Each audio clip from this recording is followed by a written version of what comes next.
Are you able to, I think Sister Yogita, are you able to get into the interpretation room? If you do, can you please हाँ text ji in the chat box? Yes. The interpretation ठीक चल रहा है? अगर कोई chat box में हाँ सुनाई देता है Okay, perfect. Okay. So अभी सब interpretation चल रहा है. So welcome everyone.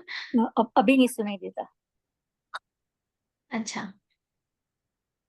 अभी अभी सुनाई दे रहा है interpretation? हाँ सुनाई दे रहा है हाँ Okay, thank you. So we are going to keep everyone on muted so that we can have this class going without any interruption. And if there's any questions, please send the question only to the host, only to me, so that we are, there's no any distractions during the session. So welcome, Kinjal Ben. Thank you Again. very much.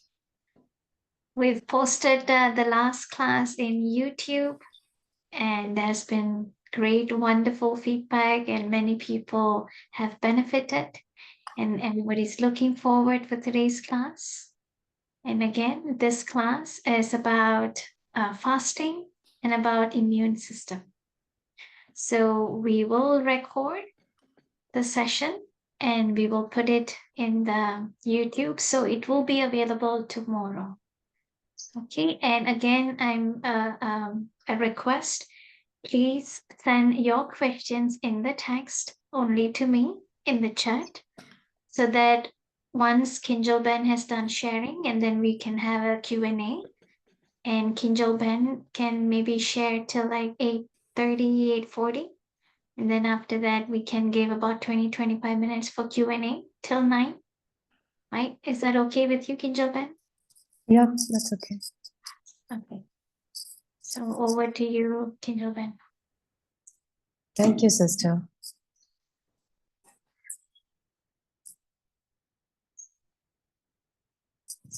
Okay. How are you all? Nobody will give me answer, I know, but I feel you all are doing really well. Okay. So today we are going to talk about fasting mostly, and immunity is part of the topic.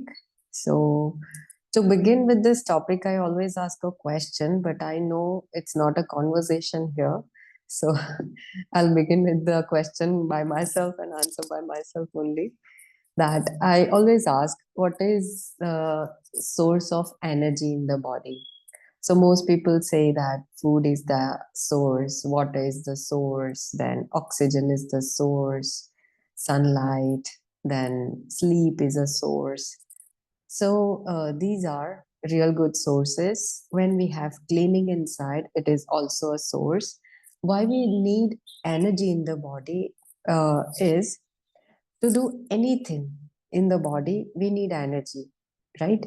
I'm speaking right now. I need energy. You all are sitting and listening to me. You need energy. If you don't have energy, you'll just drop yourself on couch or bed. So when we are sitting, we need energy. Then only we can sit still. Otherwise, we would bend or we would fall. So when we walk, we need energy. When we eat something to digest that, we need energy. So what is it for which we don't need energy? I think there is nothing for which we don't need energy, right? So energy is very important for the body, and we are eating daily, we are drinking daily. So anyways, we are getting energy. But for increasing energy in the body, we have to pay attention on two aspects. One is to get energy from outside, and second thing is to preserve the energy that we already have. I hope you all understand these two aspects. One is you get energy from outside, and second is preserve the energy that you already have. So, how can we preserve energy in the body? How to get that? We know that we have to eat healthy food, we have to eat fruits, have juices, have protein, have some fat, and that is how we get energy. We run, we get energy. We do exercise, we get energy. We do pranayam, we inhale, we exhale, we get energy. When we go into nature, you sit at the seashore or you sit at the river bank, the nature, the moving nature gives you energy. The calmness of that nature gives us energy. When we sit in front of some powerful entity, some powerful personality, we get energy because of the vibrations that we get inside. So these are the sources of energy. Now we come to preservation, how to preserve energy. So one thing is, if I have to preserve something, I have to check what are the leakages, right? So there are many leakages in our body, not just body, in our activities, that by coming into those actions, we lose energy, kind of lose energy. Now, leakage is never for benefit. It only causes loss to us. It incurs loss to us. So, what are the actions where we lose our energy? So, most commonly in humans, what we observe is they speak a lot. Are you all agreeing? Like, if we observe many animals or birds, if we take sparrows, we take peacocks, just look at them. How much do they speak, or do they make sound? They would make sound in the morning and in the evening. In the daytime, you would hardly listen to birds chirping. And even at night, they do not chirp. They do not do chirping. When we listen to cows, if you have observed them, they would hardly make their typical sound. If you observe donkeys, if you observe lions, lion is a king, right? King of jungle, but he would hardly roar, right? So I would say most animals and birds in the nature, they do not waste their energy, but humans, as soon as they wake up, they would start speaking, talking to others, and they would start losing their energy. So I'm not saying don't speak at all. I'm just saying there are many words, there are many times when we unnecessarily speak. Sometimes some people have this habit that they would keep repeating their words, they would keep repeating their matters. So I would say that is loss of energy. And we have to preserve that energy. Why is it so necessary to preserve energy in the body? Is apart from all this I mentioned, when our body fights with some infection, it also needs energy to recover or to fight back against the germs. Now, here we have to understand one concept that we believe that germs infect us and that's how we fall sick. But yeah, that's true. Germs are the reason, but the real reason lies in our guts. Last time we took the topic on digestion, and I said something about the leftovers into the guts. By leftover, I mean the unreleased fecal material in our guts, the waste. So, when we have waste in our guts, we inhale, exhale. The germs around us can sense that there is something of our interest, there is something of our food inside this place. So, they enter our system, and that is how we get infected. What if there is nothing in terms of waste in our body? If we inhale, exhale, they will sense nothing of their interest, right? So they do not easily enter our guts. I hope you all understand. You all can imagine from my words what sort of process usually goes on when we get infected. When we have waste in our guts, we exhale, the smell goes out, the bad odor goes out, the germs around us, they can sense that there is something of our interest. And when we inhale again, they enter along with the oxygen into our body and they infect our system. So, this is the main reason why we have to keep our system clean and neat almost every day. We wish that we keep it clean, but what can we do? We are unable. Like many people would say, I want to defecate, but I'm constipated. What can I do? So for that, I think in our last session we took many ideas how to get rid of constipation. So my understanding says that unclear guts or guts having waste are the people who are very prone to diseases, most kind of diseases. It can be infections. Now infection can be in any region of our body. It can be chest infection, or if we go downwards it can be urine infection.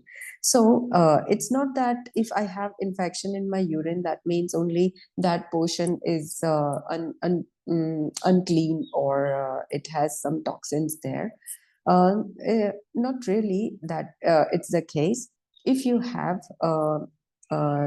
old stool in your guts, it can also infect your urine, because those toxins produced from that waste goes into your systemic circulation, that is in your blood, and blood flows throughout the body. It reaches each and every part. And if your kidneys also are not working really well or not filtering the blood really well, there is accumulation of waste in the kidneys as well, and that is how you get infected. Urine infection, I'll take a little portion of this urine infection in this session, because to my knowledge, in current time, many people get this urine infection very frequently. They catch this infection very frequently, is because one reason is some people have tendency to hold urine. I hope you all know what do I mean by holding urine. If they have urge of urinating, they will not go for urination.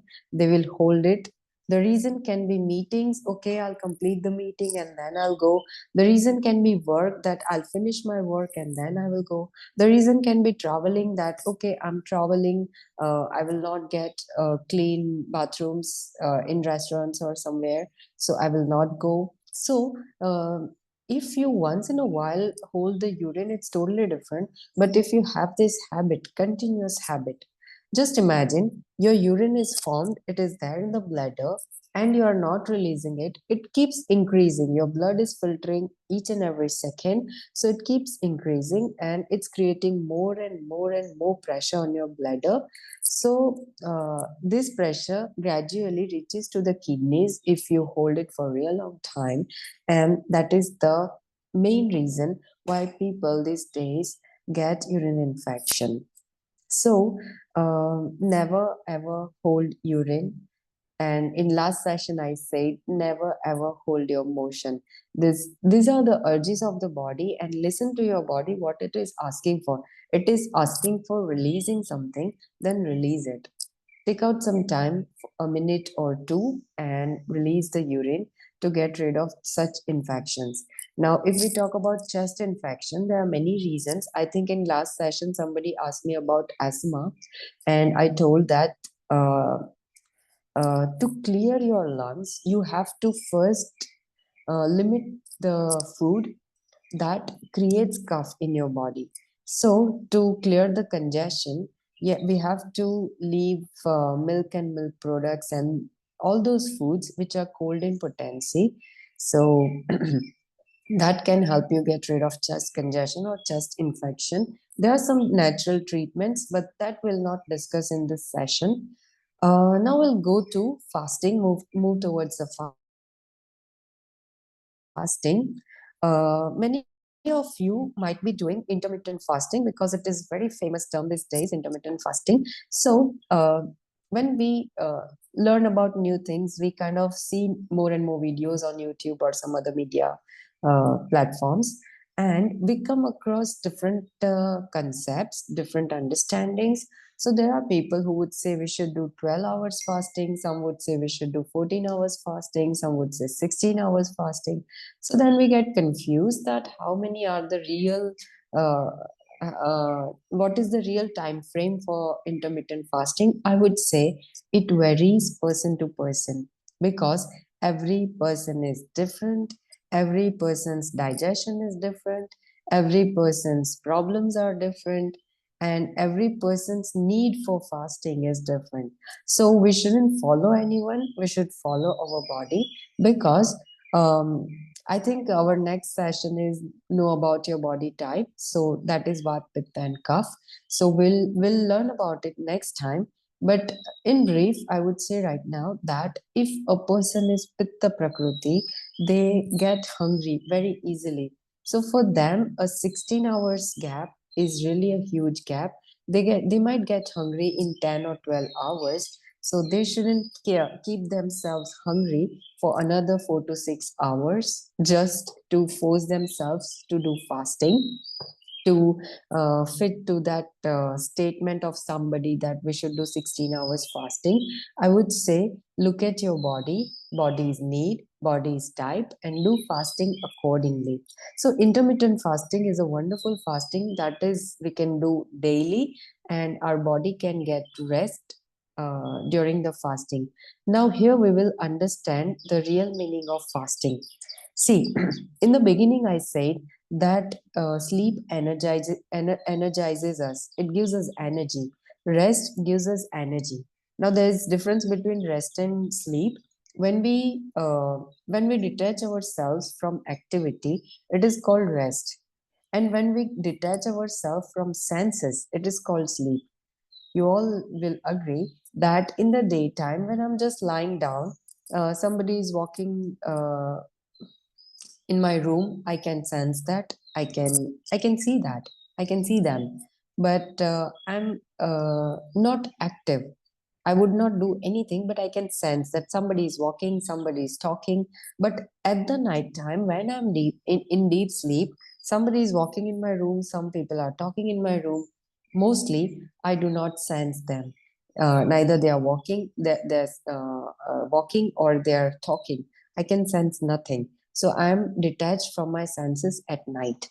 So both these activities or stages energizes our body. Okay, so when we sleep at night, our eyes get good rest. Our hands, they are lying in the same position, they get rest. Our legs, our feet, they are lying in the same stage. Uh, Without doing anything, so they get rest. But what about our internal organs? Have you ever thought that if you will eat late at night at 8 or 9 or 10, and then you will sleep at 11 or 12 or 1, uh, you might have eaten good food, because in America, I think most people don't get good time to have good lunch. They have good dinner and then they sleep.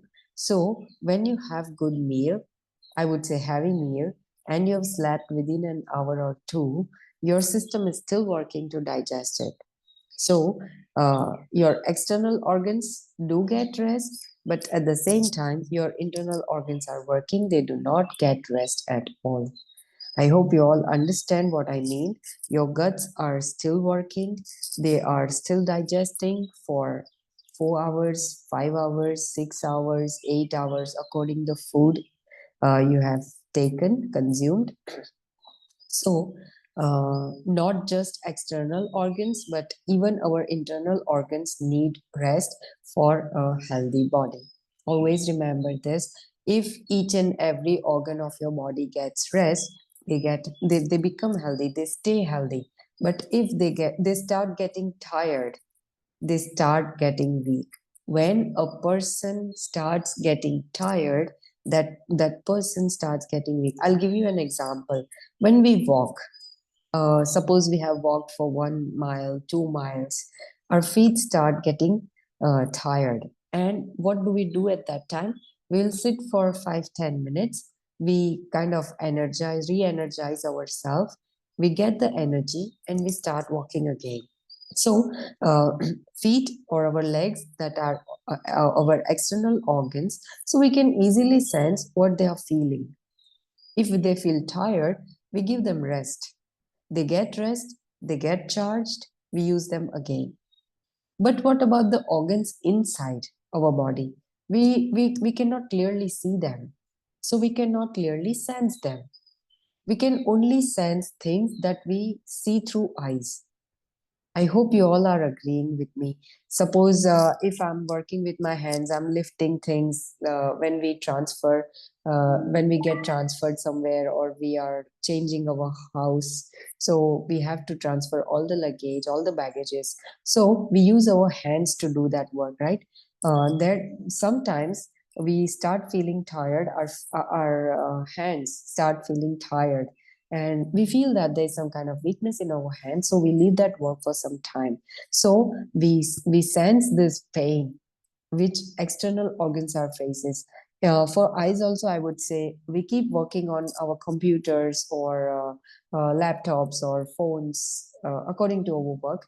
But for hours and hours, if we are on the screen, our eyes give a signal that I'm tired now, I'm heavy now, I need rest. And that is the moment when we stop working, we close our eyes, we would put some wet cloth on our eyes to give rest and energy to the eyes. So, for the external organ, we are easily sensing their pain, their trouble. But what about the internal organs?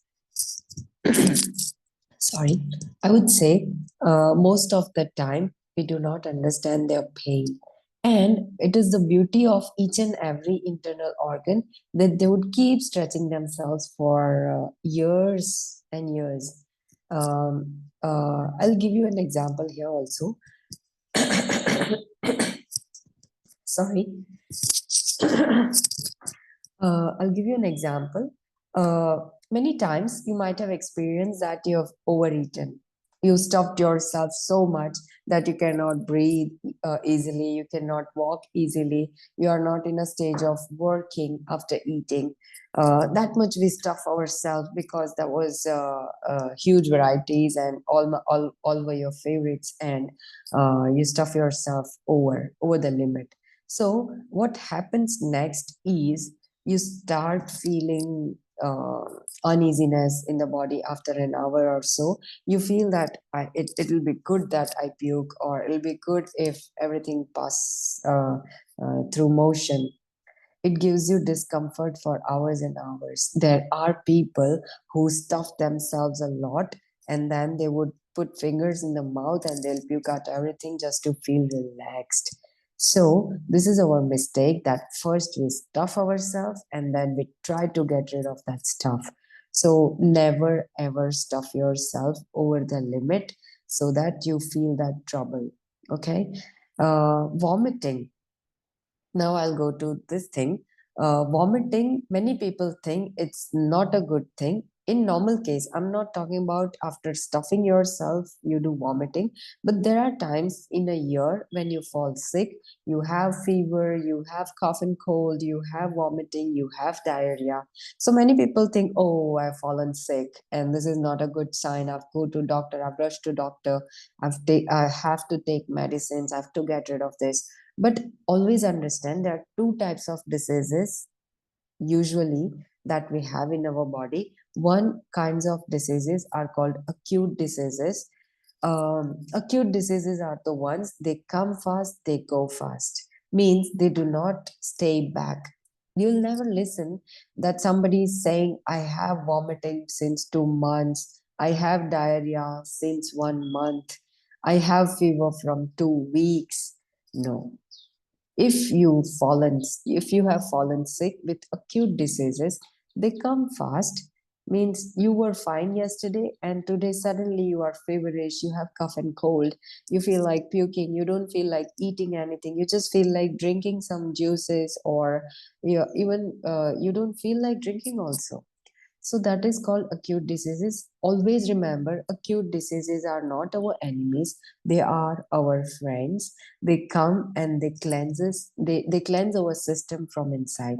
See, when you do vomiting, naturally, when it happens, you fall sick and you do vomiting. Whatever comes out, we don't feel like seeing it. We don't feel like smelling it. We don't feel like cleaning it. We don't feel like touching it. Why? Because we feel that it's a waste, right? So where was that waste? It was there inside the body, it came outside, so you should be happy that body made enough effort to bring it all outside. If your body tries to throw all the stuff again second time, be happy. Your body is throwing out the waste. Okay. If you have diarrhea, whatever comes out, although it's mostly the liquid part, but whatever comes out, we don't feel like washing it, cleaning it, smelling it, touching it.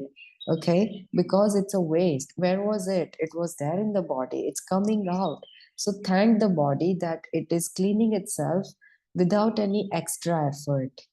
Okay, it's the season, it's the weather, the change that triggers that mostly in our body. This process is triggered by the change in nature.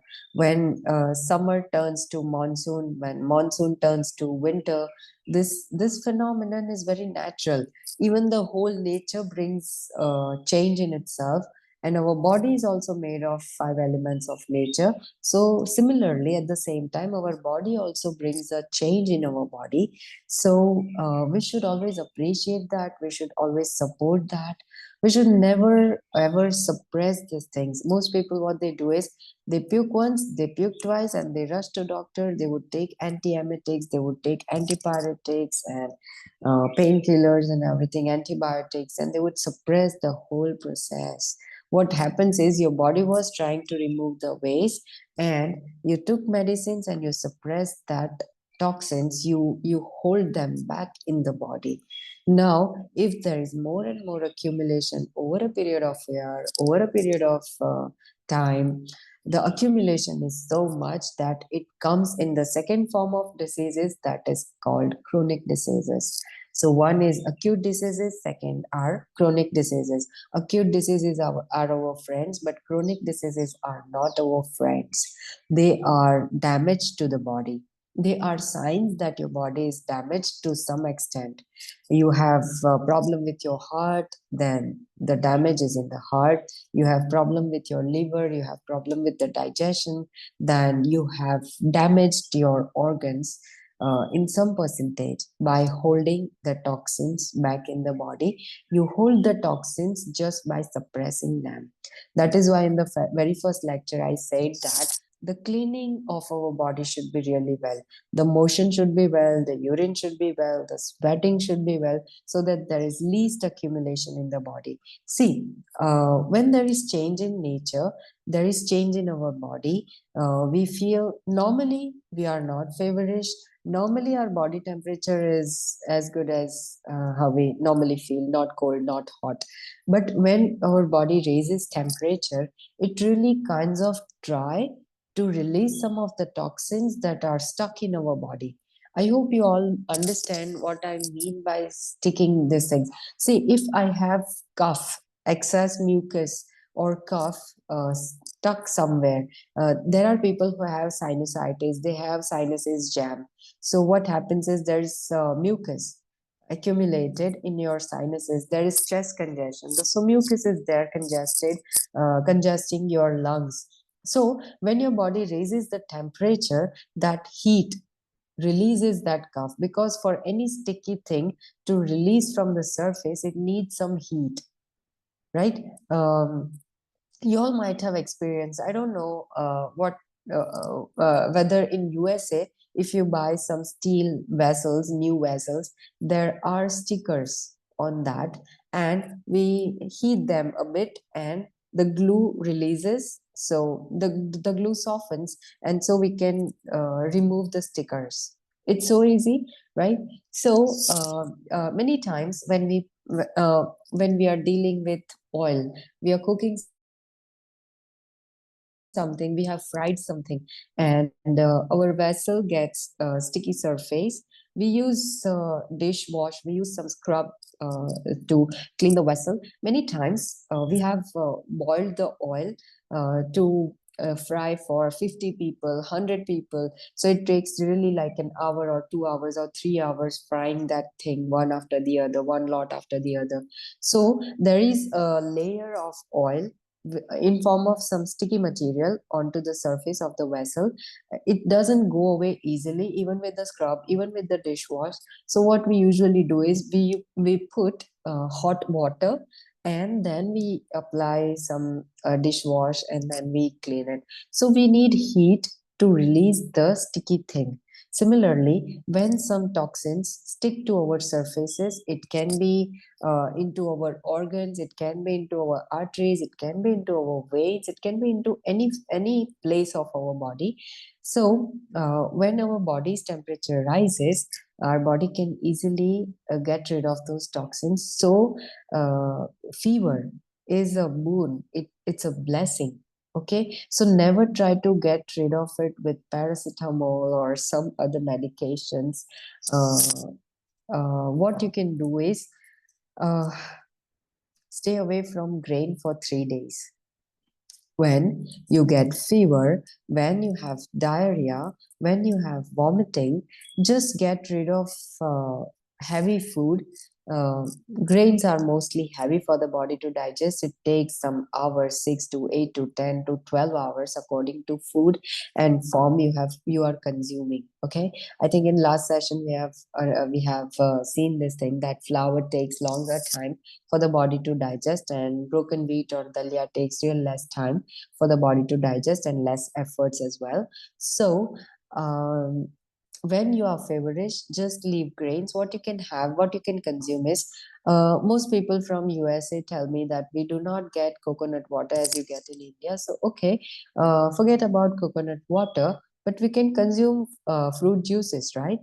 Um, See, when you're fallen sick, and if you do not have swelling or you are not allergic to citrus fruits, it is best to have citrus fruit juices when you fall sick. That is oranges or pineapple or some berries or apple juice, pear juice. So there are different varieties you can consume. If you have asthma, I would say never ever consume melons or melon juices because they also congest your lungs. So just pay attention on this small thing. Otherwise, if you do not have any kind of such congestion, you can also consume watermelon juice when you have fallen sick. You can also have warm soup because most areas in USA are cold, so your body will ask for something hot. I can understand. So what you can do is you can have ginger water, or you can have ginger lemon water, or you can boil ginger and turmeric together and prepare a kind of decoction or kada, and you can consume that once or twice in a day. The quantity can be, if you are taking it in powder form, it can be 1/4 teaspoon each, turmeric powder and ginger powder, to boil in one and half glasses of water to make it 1 glass. Boil it so much that it becomes 1 glass, and then you can consume in warm form when it is warm. Never ever drink anything really hot. See, always remember, if your tongue cannot tolerate something, your guts cannot tolerate. So it is also about taste. It is also about the temperature. The temperature of our food should be such that your tongue can tolerate, so your body can also tolerate. So many times we drink so much cold water, or so much cold sodas, or some other drinks, but they shouldn't be really so cold. In fact, we shouldn't consume the sodas and Coke and all. But even water, if you are in a hot atmosphere and if you feel like consuming cold water, it should be good to consume mm, matke ka pani, that is earthen pot water. That is really cold, and that coldness really helps the body. But the artificial coldness that is created into fridge is not really beneficial for the body. Now, uh, I hope you all have understood about the difference of two kinds of diseases. One is acute disease, one is chronic disease. uh, See, chronic disease is something that lies in your body for a real long time. You have to change something. You have to either change your diet, you have to change your lifestyle, or you have to incorporate medicines into your system. Only then you can get rid of it. So those diseases fall into chronic diseases category. So when you have high blood pressure, that is BP, in normal term we say that, or diabetes, or thyroidism, hypothyroidism, or you have migraine, you have arthritis, or you have hormonal imbalance, these are all lifestyle diseases. Always remember this. These are all lifestyle diseases. They were not there in my early life.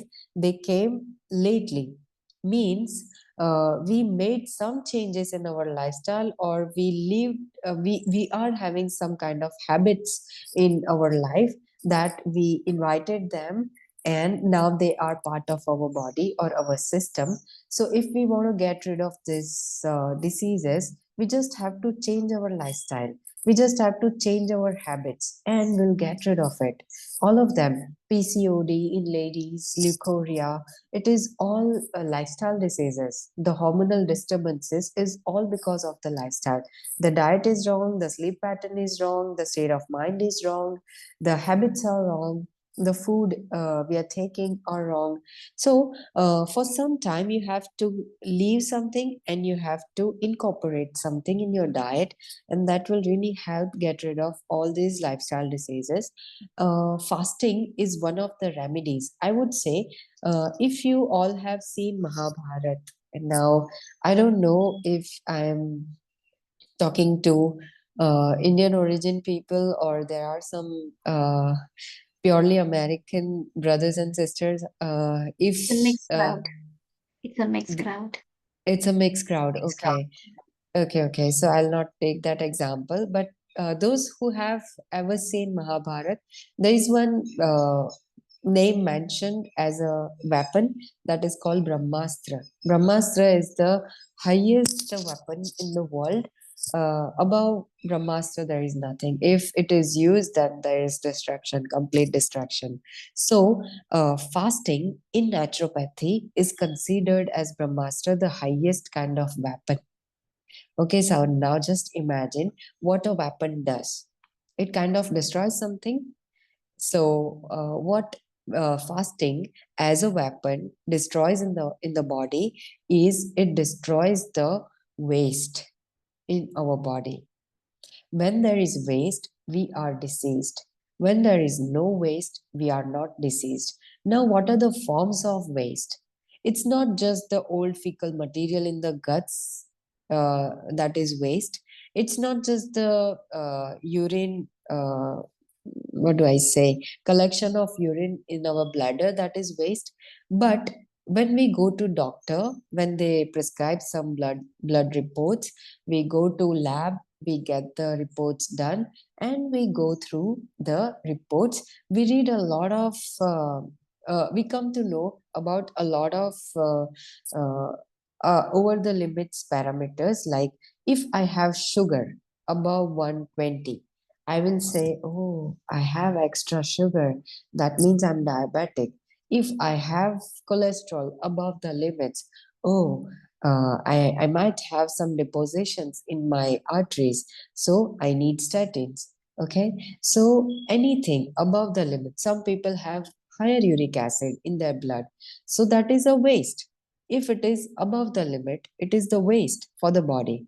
If the sugar is above the limit, it is the waste for the body. If creatinine is above the limits, we can understand that my kidneys are not filtering the waste well. So that is how I come to know which part of my body is diseased, or which part of my body is burdened with the toxins. Okay, so what fasting does is it collects everything and it removes everything. Now I'll explain this in detail. See, uh, we all are of different age. Some are in the in 30s, some are in 50s, some are in 70s. What happens is we have eaten for 30, 50, 70 years. Our body takes up things. Sorry, I think you all cannot see. When we eat something, it goes into our digestive system. What happens is body digests here and distributes throughout the body. It distributes the nutrients as well. It distributes the toxins as well. When we do fasting, real good fasting for real long time, I'm not talking about you do intermittent fasting. I'm talking about fasting like fruit fasting or juice fasting or water fasting for some days, 3 days, 5 days, 7 days, 10 days, 15 days, 20 days. So this is a real long time frame for fasting. Okay. So when you do real long fasting, what happens is your body has distributed everything throughout the life. So when you do fasting, it collects back into the into your alimentary canal, that is your digestive tract. Then it removes from upwards or it removes from downwards. It means it either throws out as vomiting or it throws out as the fecal material or urine. Do you all understand? We have waste throughout the body, distributed throughout the body. When we do fasting, our body is totally free from any burden, any work. Because most of our energy, okay, this topic was half done. Where do we waste our energy? So, one thing I said that we speak a lot, we lose our energy. Second thing is, if we keep eating throughout the day, we ate at 7 o'clock, 8 o'clock in the morning, then we will eat at 9 or 10, then we will eat at 12 or 1, then again we'll eat at 3 or 4, then we'll eat at 7 or 8 in the evening. So we keep stuffing ourselves after some interval.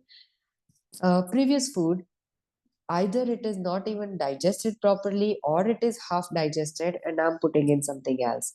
It is again digested half, it is in the middle of the process of digestion and I'm putting it again. So this is a habit. Okay, I have to change that. See, a normal person has to eat hardly twice or thrice in a day. In our in our Indian culture, it is said that uh, it's a story. I'm not taking it here, but it was a message to the human beings that you should eat once and take bath thrice. But that messenger made a mistake, and it was the other way around. Then it became like eat 3 times and take bath once. So when this flip happened, the flip of the words, the whole mankind started getting weaker and started falling sick. So, sorry. So, what normally we should do is we should eat once and we should bathe thrice. Now, here is a this is a tricky terms. We should eat once means a heavy thing. We should eat once. It's not that we should put in something just once. We should put uh, uh, food thrice in a day, but twice it should be lighter and once it should be heavier. Now you should go to check yourselves. What kind of food are you taking? If you are taking breakfast, in your breakfast, if you are eating grains, it is heavy because any grain takes 4 to 5 to 6 to 8 hours for digestion. Then comes your lunch. If you are taking 2 to 3 grains in your lunch, or if you are taking just one kind of grain but more portion of grain and less portion of vegetables, that is also heavy food. And if you are taking the same um, uh, more grains in your dinner, then you are taking 3 meals, 3 complete meals, 3 heavy stuff in your body. So when your body has 3 kinds of grains in a day or 3 times grains in a day, it has to keep digesting, digesting, and digesting. So whole of your energy goes into digestion, and your body cannot repair itself. See, for repairing, any small damage in your body has to repair each and every moment. It requires energy. But if you keep eating, if you keep stuffing yourself, your body has to sorry sorry your body has to spend that energy into digestion that it had to guide to the repair or to the healing. Okay, so that is why we fall sick, because your body cannot regularly heal itself. See, many of us get acne or boils on our body. Many of us get mouth sores sometimes in life. Many of us get some rashes or itching on our skin. So if you don't do anything for the acne, for the mouth sores, or for the rashes, they will go away. Why? Because your body will repair it. Your body will heal it only when it gets chance, only when it gets space, only when it gets energy. So fasting means to stuff yourself really less so it is free. See, our food should be such that it goes in, it nourishes our body well, it gives energy to the organs, and it goes out on time or before time. It shouldn't go after time. If it remains back in our system, what happens is it decomposes. When there is decomposition, there is creation of gas, there is creation of acids, and when there is accumulation of acid at some portion of your guts, it creates some kind of ulcer. Now, when we have ulcer inside, our body knows that there is something wrong here. And okay, can I speak a little slow? Okay, I'll try to speak slow. When you have ulcer in your body knows that there is ulcer and it tries to heal itself. Okay, but what happens is we keep eating, we keep eating. Now I'll give you an example here so you'll understand it easily. Suppose there is a one way road. Okay, there is no two-way traffic, there is one-way traffic, and there is some uh, what do you call it, खड्डे को English में क्या बोलते हैं? Sorry. Sister, Yeah. Road Who is road it? पे road में खड्डा Roadblock? बनता है road Roadblock? Block. Roadblock. Okay, when there is some road is broken. Okay, I don't. I There's, hope you all there's understand. okay. There's potholes, like potholes, Potholes, holes in yeah, the road. potholes. Yeah, potholes. So when you have a pothole on the road, what happens is you have to repair it, okay, so that the traffic is smooth. There is no there is no traffic jam. So what happens is to clear that pothole or to repair that pothole, you have to first block the traffic. Okay, only then you can repair it. So fasting is the same mechanism. You block the incoming food, means you are not taking the food, so your body can easily repair that pothole, that ulcer or that damage. Now there are so many things. It's not just ulcers. We have polyps inside, we get cysts inside, we get fibroids inside. These are some things that keep creating, that they keep going, they keep creating, they keep going. Okay, many times when they don't get bigger, when they don't make us feel that we are there, we don't go to doctor, we don't go get the diagnosis done, and they get repaired by our body. So it is a natural process of the body. Like when nowadays it doesn't happen, but in my childhood I've observed many kids that they used to have a lot of acne in their teenage. Nowadays I don't know what they are doing, but they don't get that acne on the skin. But it is a good sign that you get acne. Your body is showing that there is some hormonal changes going on in your body, and your body repairs. You do nothing, you just apply mud, you just apply coconut oil, you just apply aloe vera, um, you just apply anything that is cold in potency. It'll help you get rid of all these acne. So what I'm talking about is when you do fasting, you eat less, you eat light, or the frequency of eating is really not you are not eating frequently, the frequency is higher. sorry, frequency is lesser, then your body kinds of heals itself because it gets time, it gets energy. Okay, don't waste your energy by eating again and again. Yesterday only I was talking with somebody. I said humans have created language. Okay, so when I eat like two sandwiches, if I eat, I will say I have eaten sandwiches. But when I take two bites of it, I would say I just tasted the sandwich, right? So there is a difference for us. There is a difference between eating and tasting. But when it goes inside, there is no difference for the guts of eating and tasting. For the guts, the thing has come and I have to digest. Okay, if I had eaten, it was a big portion. If I have tasted, it was a small portion.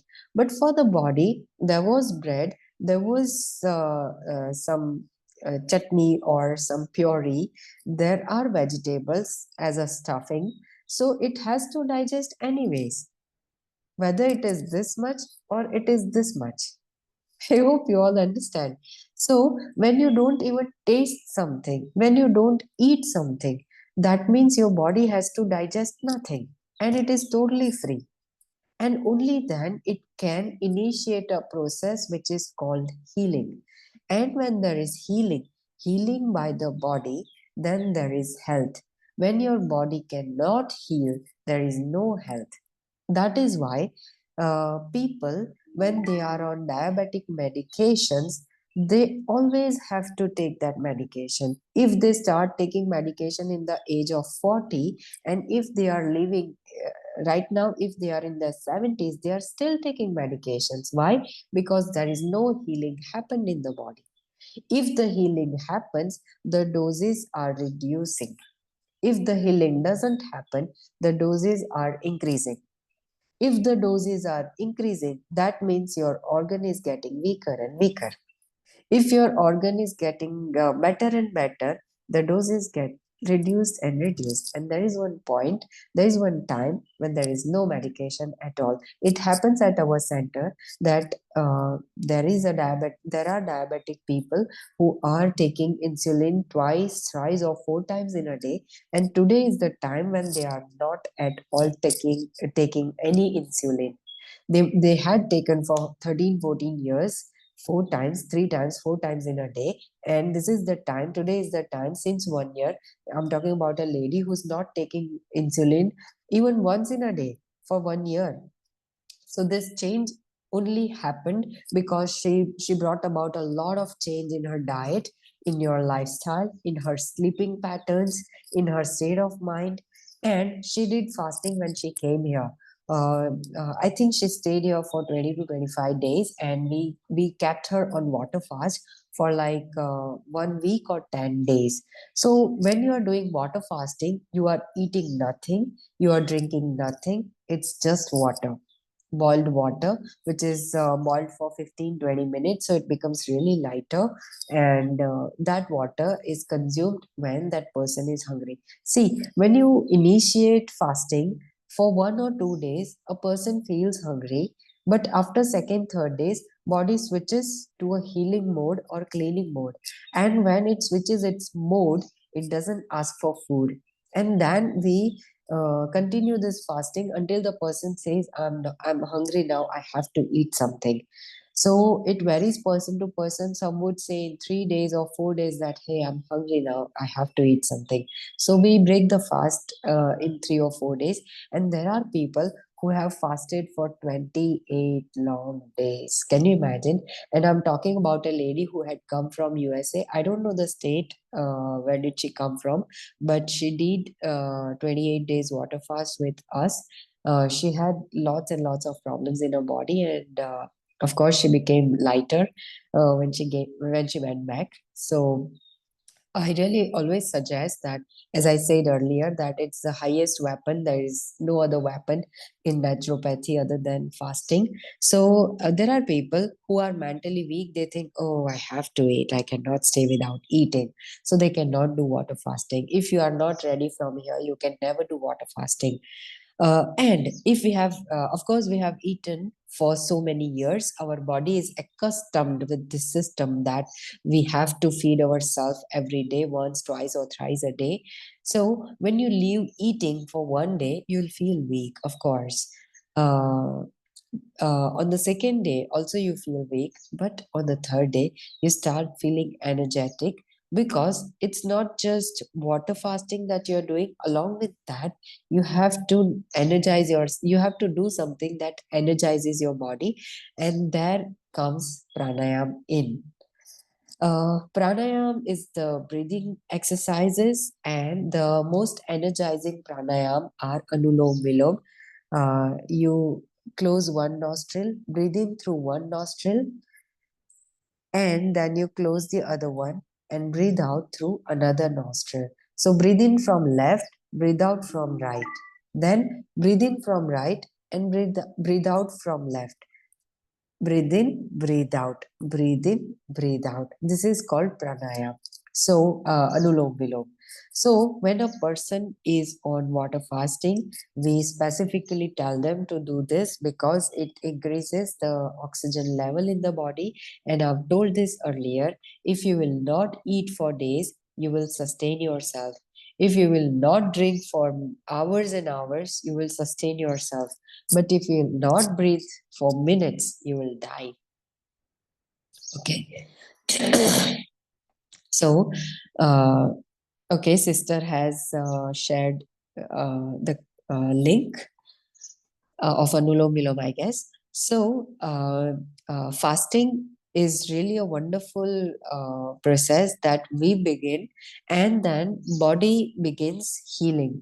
So, as I said earlier, it removes the toxins either through vomiting or through motion or urination. In our experience, many people during fasting tell us that my urination is changed for last 1 or 2 days. What happens is the urine has become darker, although I'm drinking enough water.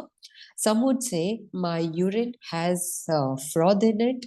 I hope you all understand foam or froth on the surface of water in commode. So that is a sign your body is cleaning itself. Some people would say my urine has started giving me some smell, some chemical smell of chemicals, because there are people in this world who have taken medication for some 30, 40, 20 years. So when we are taking medicines, they are chemicals, their metabolites remain in our body for years and years. And when we undergo fasting, uh, uh, through urination, lots of chemicals go out, and that's when we smell the chemicals in our urination. um, During fasting, especially during water fasting and juice fasting, we insist to take enema because we are not putting anything from the mouth. So there is no pressure created that our guts can remove the solid waste. So we always ask them to take enema once or twice a day. And in our center, we give them twice a day. Some people say that only water is coming out, nothing else is coming out. It's okay. When you are on water fast, when you are on juice or fruit fast, your body kinds of loosen up the waste in your guts. And when you take enema, even after completing your fasting, it removes the waste from the guts. Okay, so you may feel feverish during the fasting. So many people, when they don't know the concept of fasting, or they don't know the process of fasting, they get scared that, oh, I started fasting and I fell sick. I started getting fever. I started getting cough and cold. I started getting vomiting. I started getting more urination, frequent urination.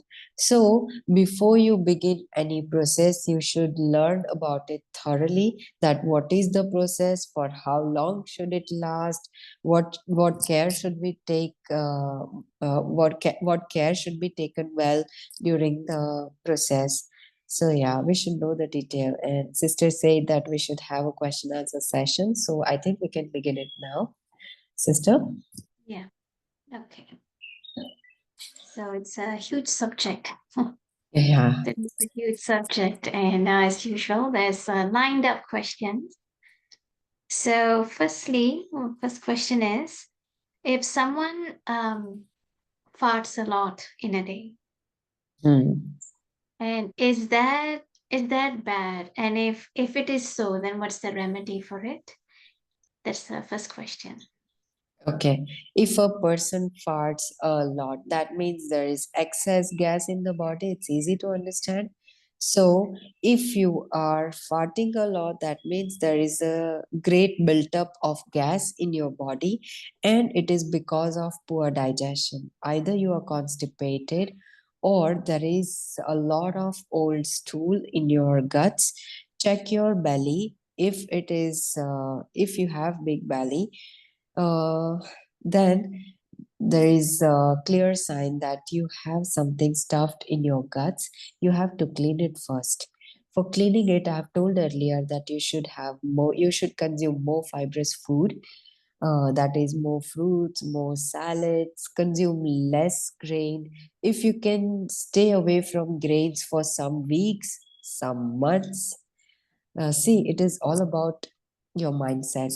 There are people who say, no, I have to eat at least one roti or one bread once a day. So that is from here. There are people who don't eat grain at all and they are still living for years. So make your mind first that I have to eat more fibrous, more healthy. Okay, check your sleep. If you are sleeping late, your digestion will be always affected. Uh, Check your food. I think in the very first session, somebody asked me that what are the gas causing agents, and I have shared it. So you can go through that video and learn about uh, what are the heavy food for the body to digest and avoid them. What are the light food for the body to digest? Choose them more and use more ginger in your food because it has tendency to cut away the effect of gas. So Okay. these are some small things. Yeah.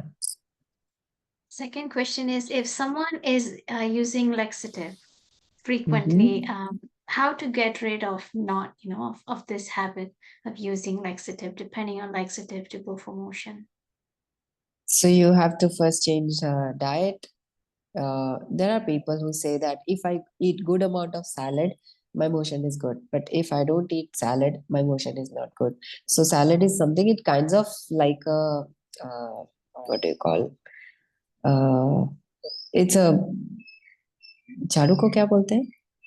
Broom. Sweep broom. Sweep. Okay. Sorry, sweep. So it's a sweeping tool for us. Salad is a sweeping tool for the body. So you have to always eat salad before you have your meals. Even for the earlier question for the gas thing, I would say eat salad more, but don't just stay on raw food because if your body has no habit of eating raw or digesting the raw material, it will create more gas. So always have ginger or soup with ginger along with salads to get rid of it. And do more exercises. I in last session also I said about Kapalbhati. Do more Kapalbhati to get rid of laxatives. Then sister, you know Lapet very well. If this person is meeting you in person, then you can show them how to do Lapet, or Okay. if it's possible, we can take in some other sessions how to do Oh, Lapet, and yeah, that okay. helps. Okay. Now, now the next question is: what is the minimum number of hours one should start to fast? That is What is the normal. minimum number of hours? Um, Okay. First thing is, take your dinner before sunset. So it should be like 6 or 7 p.m. Have your dinner at that time and try not to take your breakfast before 8. So that'll be like 12 hours fasting. So begin with 12 hours. It's a good time frame. okay. And then heavy dinner. This a soul that asked one of the person asked, heavy dinner is eaten late before sleep and silent heart attack happens. So what's your thought about this? Yeah, that happens because you had heavy meal and you immediately or after 1 hour you slept, your body cannot digest it really well. It creates gas. You won't believe there are people in this world who die without any blockages, because when there is extra gas in the body, what happens is, if you don't pass in your during the sleep, yeah, it kinds of accumulates in the body. It kinds of pressurize the walls wherever the gas is accumulated. So when it travels upwards through to the heart, it gives a heart attack, and people die. I have seen many people. I've heard about many people who have died just because of gas. So I always say, never take. In my first session also, I told, it's a body sign. Never take it lightly. Gas is not a small thing. In Ayurveda, it is said that when you have excess or vitiated gas in your body, it creates 80 types of diseases. Can you imagine? 80 types of diseases can occur or happen in our body just because of gas. So we have to pay attention. It shouldn't be there in body. So that is why I say, if you have to eat late, there may be for any reason, you traveled from somewhere or you came late from work. So eat light, because you have to sleep now. You are going to rest. So eat light. Okay. Now the next is you suggested Kapalbhati at night also. No, no, no, no, no, no, no, no. No Kapalbhati at night. Okay, so because that was the question was, if yes, then how many hours after dinner? No, I don't suggest Kapalbhati at night, especially after dinner. You should do it before dinner. It's good. Okay. And I think this question you probably have covered. It says, can I eat salad and fruits late night No, instead of heavy meal for dinner? If no. let's say no. No, no, because see, what happens is, when sun sets, our digestive fire kinds of sets, because we are in sync with the nature. So when the body reduces the fire and we are eating something of cold potency, it will imbalances Vata, Pitta and Kapha into the body. It will create Kapha into the body. See, when I say Kapha, it doesn't mean that I will have phlegm coming out of my mouth. Kapha means it's a huge topic. So I'm not taking it right now, but yeah, just understand that it creates an imbalance in the Vata, Pitta, and Kapha. So it's not at all advisable. If you're taking salad, it's okay, but not just salad. Have some soup or some vegetables along with it, because in that we put some spices, we put some ginger, so it kinds of cut away the effect of that cold potency of salad, or that gas creating property of salad. So meaning you're saying night dinner should be warm. Yeah, Should be warm. Okay, hot yeah, or warm. yeah. Okay. Take And salad, but along with something like this soup or something. okay. Next is coconut water gives you gas. So is it okay to drink for nutrition value? Does coconut water give you gas? Yeah, there are many people who feel gas after consuming coconut water. Now, there are so many factors, because why we get this gas is, if you have old fecal material in your guts, it will give you gas. Even after having coconut water is very healthy thing. So even after consuming healthy thing, you get gas. That means there is some problem in the body. There are people when they are extremely hungry, and then they will put this liquid called coconut water, they will get gas. And third thing is, if the coconut water is not consumed immediately after breaking the coconut, then it gives you gas. So those people who are consuming the canned coconut water, of course they will get gas. No wonder they'll get this effect. So I always say that if you don't get the fresh ones, don't drink. Don't force yourself saying that it's a very healthy thing and consume it, because it is see, nature is a very wise entity, I would say. It has created peel or shell around every nutritious thing. Every vegetable, every fruit has peel around it. We peel it off and then we eat, because the inner portion, when it comes in connection with the air, there is a redox or oxidation process goes on, and that's when they change the color. See, apple, when we peel it off, it immediately start turns red or brown. So that is called a rusting process. Okay, so when the color is changed, the properties are changed. Similarly, coconut, nature has given it a hard shell, hard thick shell, because it has to protect the water inside. As soon as we break, we have to consume. If it stays into connection with air for longer time, it changes its property, and that is why we get gas. So consume every fruit within 10 to 15 minutes as soon as you cut it. Consume any juice within taking out within 10 to 15 minutes as soon as you make it juice. This is our understanding. So there is no question about canned things here. Okay. So the next question is sabudana tapioca balls, tapioca pearls, is sabudana good for nutrition? See, most people consume it during fasting in India nowadays, but our ancestors never used sabudana during fasting. So it is nutritious. It is okay to consume, but not very frequently. I would say it's very heavy for the body. If you consume it in lunch, I would say you wouldn't ask for dinner. You wouldn't say that I'm hungry and I have to eat something. So it is that heavy. So yeah, once in a blue moon, if you'll eat, it's not harmful, but not Okay. frequently. Mm. Okay. And And if you have, then okay, let me clear one thing. If yeah. you have target of fasting, doing fasting, then sabudana is not the thing to do fasting on. Okay. Remedies for chickenpox. Remedies for chicken pox. Uh, I would say fasting is the only remedy. And if the person is constipated, see, if you have a lot of burning and itching, of course it happens. I always say never scratch yourself in if you have if you have itching.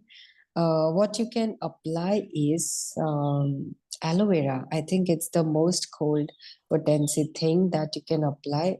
There is nothing else comes to my mind that we can apply when we have burning sensation.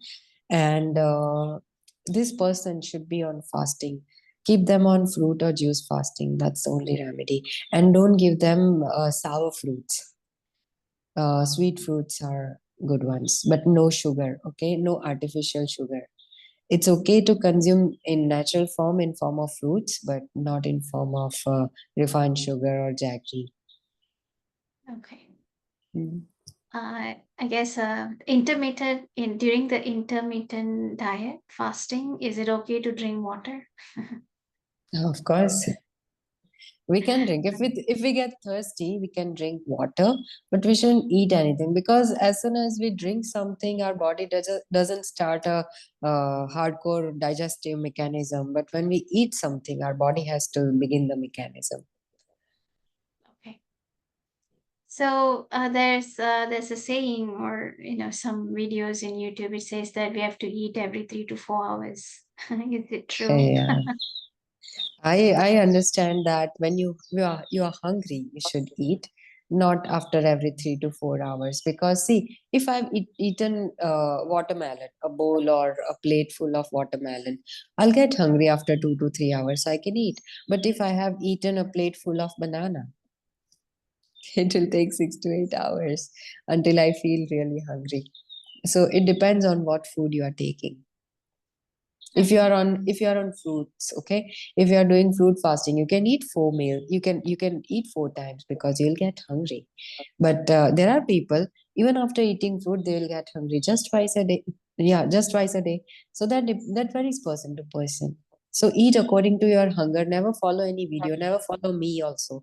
If I say something that you should eat this, after that 2 hours eat that, after 3 hours eat that, don't follow me. I would say, yeah, follow your hunger. Okay.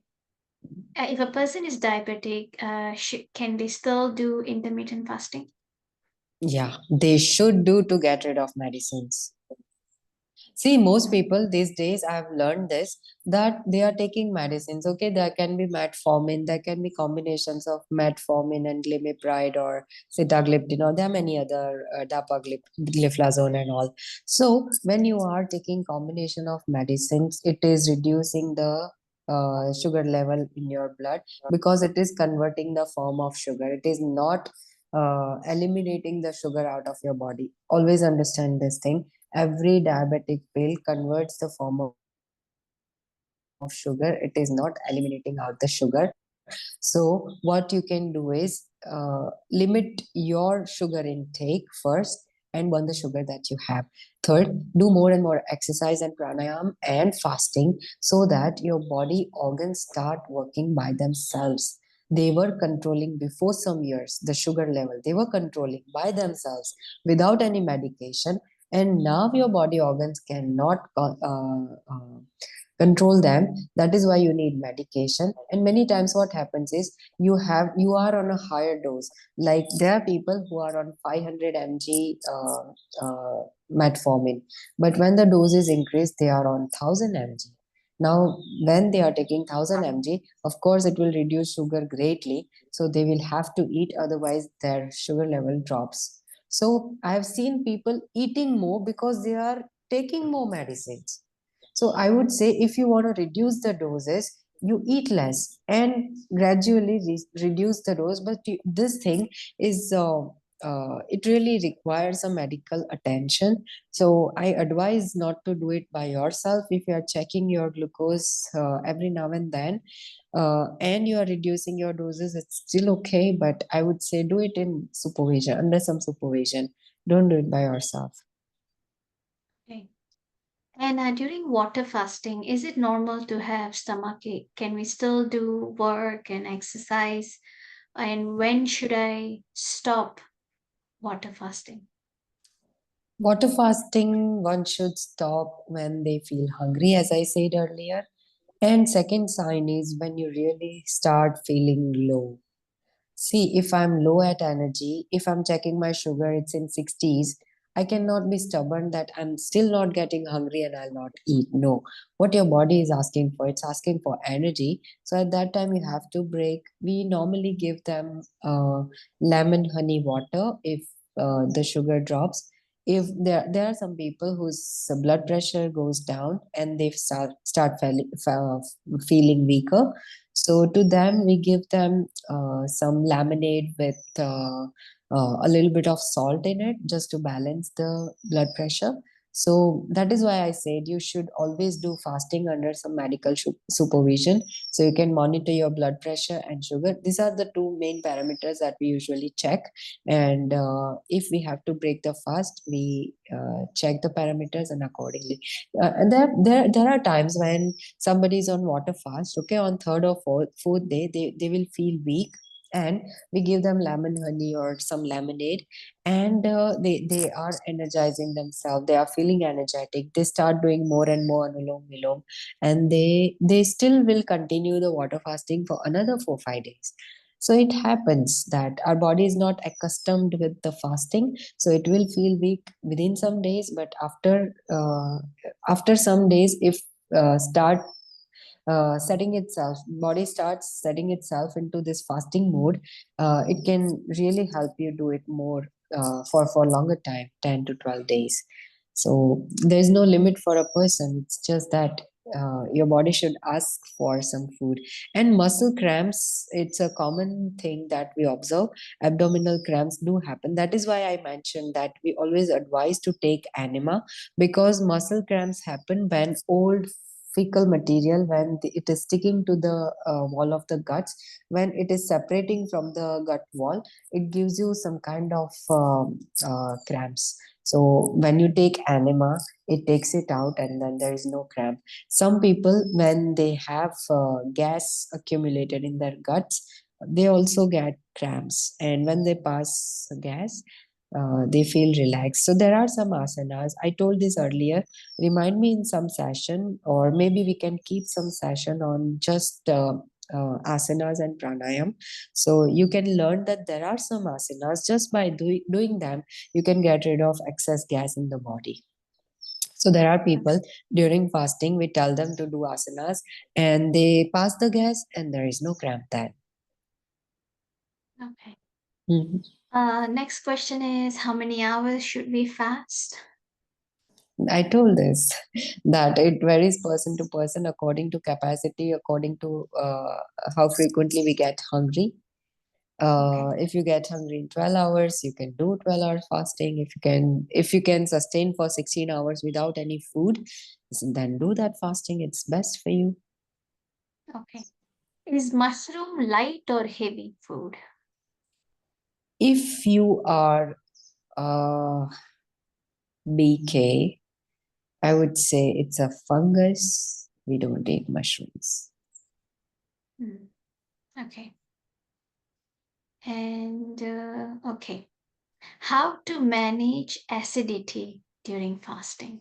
An extended period of fasting causes headache. Please advise.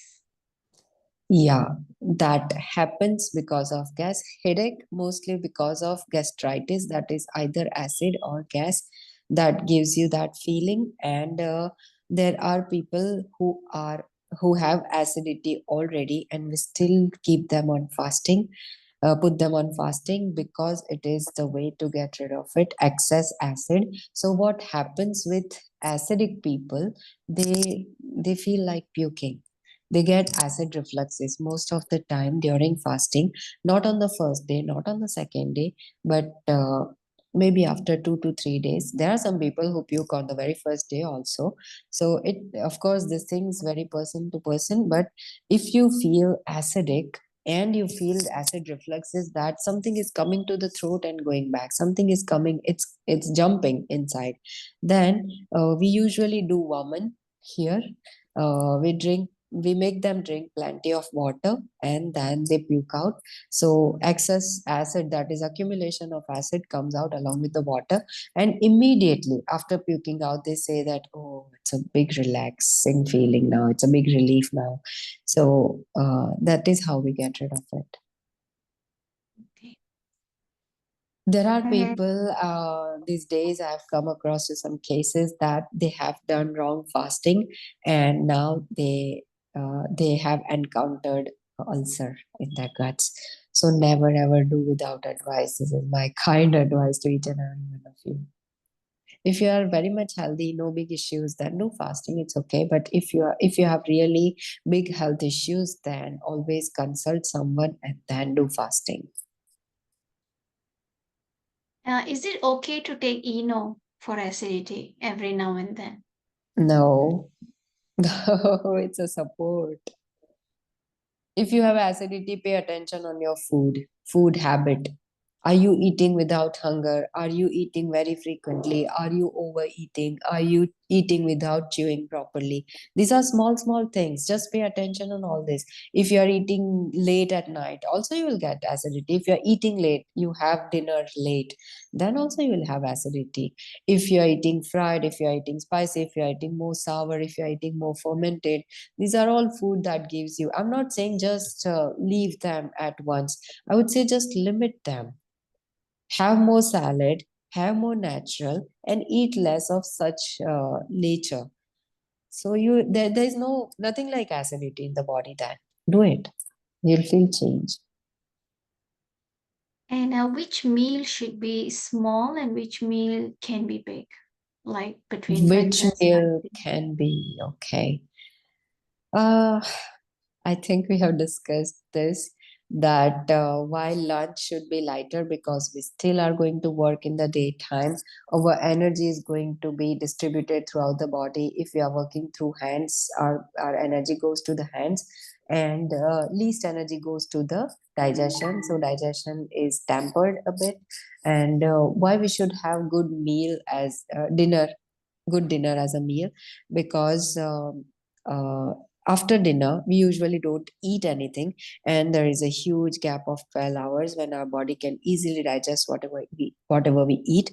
But dinner, if we want to take heavy, it should be before sunset. It should be before 6 or 7 p.m. Only then you should have it as a heavy dinner. Otherwise, if you are eating late, 7:30, 8, 9, that Dinner should be light. And breakfast, first thing that we are taking, we are consuming, it should always be light. Always be light. Because our organs, internal organs, have just risen up from a good deep sleep and rest. So let's not give them a burden immediately after they have woken up. Even as a human, we don't like to work heavy in the morning. As the day rises, we feel like working more and more. But as soon as we wake up, we feel like doing something light, right? So eat light breakfast and have a dinner. And how about they just have one meal a day? Will it help to remove waste in the body? See, there are two terms. One is fasting, one is starving. You all have heard these two terms. Starving means you are hungry, but you are not feeding yourself. And fasting means you are hungry, you are feeding yourself, but with the light thing. So I never support starving. I always support fasting. If you are taking one meal and until next morning, it's okay for you. You are not getting hungry. It's really okay to have one meal. There are times even we also have just one meal, breakfast, fruit, and then one meal, and then we are done. We'll eat the next morning. It is also perfectly okay. It is wonderful. Your guts will get more and more rest. If you get hungry at dinner time and you have decided that no, I'll take only one meal and that will be my lunch, and at dinner your body is asking and you are not giving your body, that is starving. Don't do that. Okay. Next is can we have warm milk with nuts at night?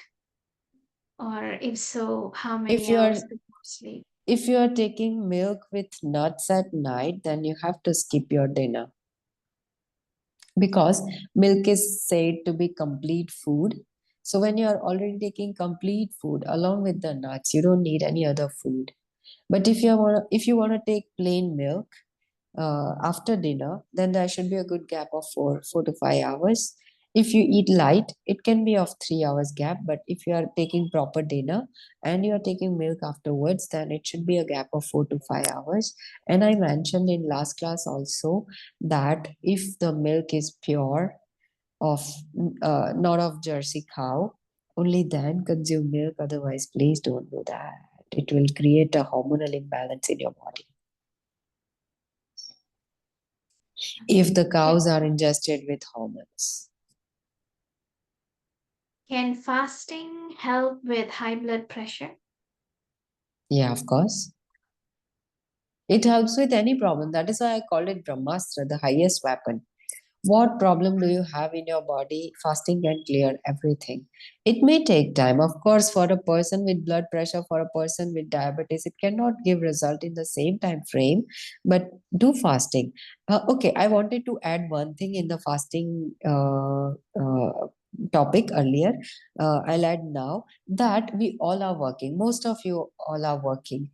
So in 7 days of a week, we get 1 week, 1 day off. Why? Because we need rest, right? So give rest to your system for 1 day in a week, and that's a wonderful fasting one can do. Intermittent fasting is okay, but once a week fasting is wonderful for the body. Whether you do water fast, whether you do juice fast, whether you do fruit fast, it's okay. But don't eat any grain for 1 day, just 1 day in a week. That's a wonderful fasting we can do. So even for a healthy person, it's beneficial. So anybody can do that. So if someone feels hungry every 2, 3 hours Mhm. and they eat small portions, then how should they fast? Then how should they fast? Like how much, Okay, how many if hours? they are taking small portions, now those small portions are grains or fruits. Mhm. It depends. If you are on fruits, I told this earlier, you can have 4 times a day. You can have 5 times a day if you feel hungry. But if you're taking grains, it's not advisable to have it 4 times a day. Okay. And are bell peppers okay for Vata and Kapha people? For Vata Bell and Kapha peppers. people, yeah, it's okay. Okay. How do you consume them, raw or cooked? I don't know. Either way. Okay. See, if they are raw, then as I said, have some soup or something that you have spices in them. So it will cut away the effect. Okay. I think I did ask most of the questions. Someone is asking about lapate. I think I'll have to show you what Mm. lapate is. So when you come to the center, I will show you personally what it is and how it is done. But for the most part, I think all these questions I did ask, and I think we are also we've also passed the time. And if you have any other questions, again, you can definitely ask in the next class, next Thursday. So, sister, usually people have been asking based on the topic, what is being covered. Can you just briefly give us an idea what the next class subtopics or what is it that we're going to cover? I think it's about know your body type, right? Yes. Okay, so in your know your body type, we'll learn about Vata, Pitta, and Kapha, the three types of body. Why, a sorry, why a person has such nature, such body type that goes on our inherent nature of soul. So in the next session, there will be some topics about state of mind, how it affects our body type, and how it aggravates something, how it pacifies some imbalances into our into our body. So we'll learn about it. We should see learn just one thing, that if there is balance in the body, balance of everything, there is no disease.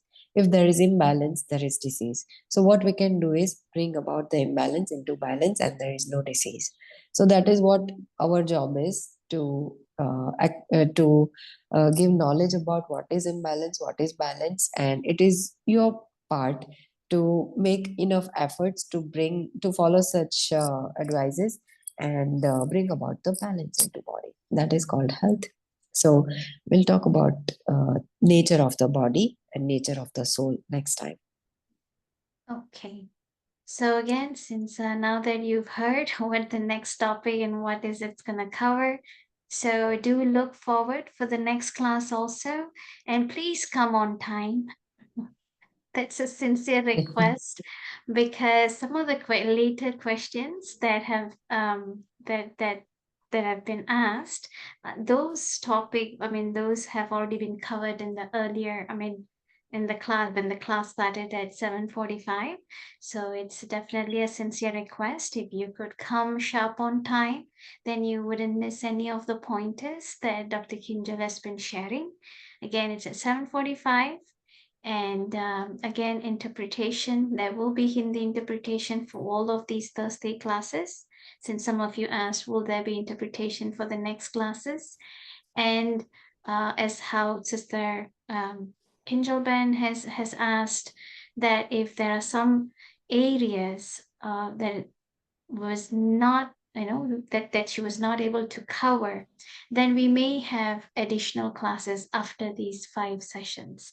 And if there are a lot more questions that have not been addressed, then we can have a Q&A session, a Q&A class after these 5 lessons also. So do keep sending your questions, and pardon me if I couldn't ask some of the questions that you have, but I would say 95% the questions that came, I managed to ask. And if there are some, then please ask us again. And there's been some inquiries about asanas. So how Dr. Kinjal said, maybe in one of the additional sessions, she can definitely address about asanas, about these certain exercises. Okay, so Dr. Kinjal, thank you very much for being patient with Namaste. us, being patient for all the questions. And I'm sure once we put these classes in YouTube, there'll be a lot more questions will be coming. So I have Okay. been compiling these Mhm. questions. And in all the further classes, I would ask these Sure. questions.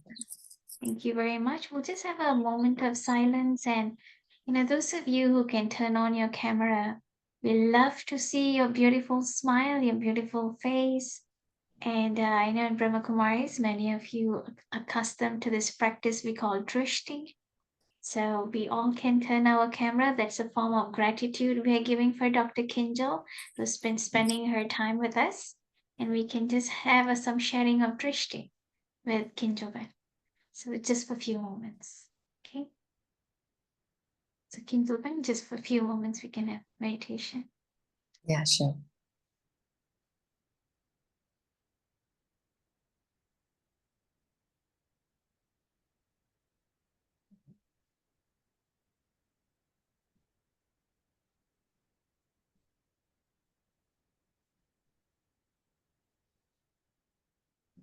Oh, Shanti.